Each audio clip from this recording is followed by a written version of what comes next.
Վերջերս շատ է նաև խոսվում նրա մասին, որ Ադրբեջանի տարածքով բեռներ են բերում, ծորեն, եւ ամենից հետաքրքիրը, որ ոչ մեկը չի խոսում նրա մասին, որ Հայաստանը ունի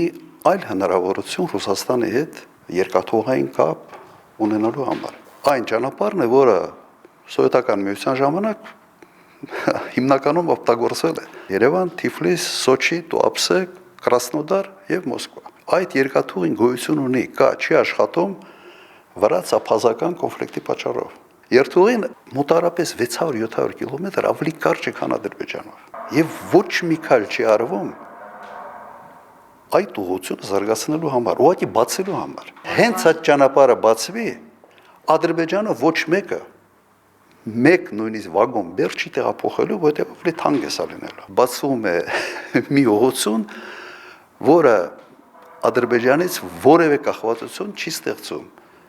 եւ որի շնորհիվ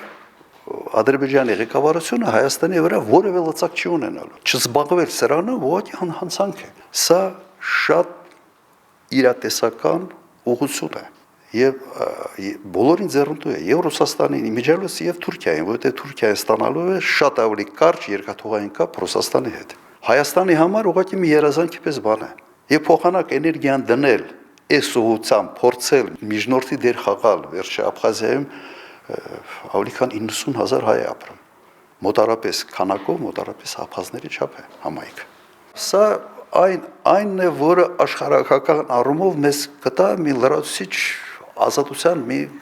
մեծ աստիճան, նաև բանակցելու համար Ադրբեջանի հետ, նաև խաղաղության պայմանագրի համար, որտեղ քո կոմունիկացիաները եւ կապը Ռուսաստանի հետ կախված չեն լինելու Ադրբեջանից։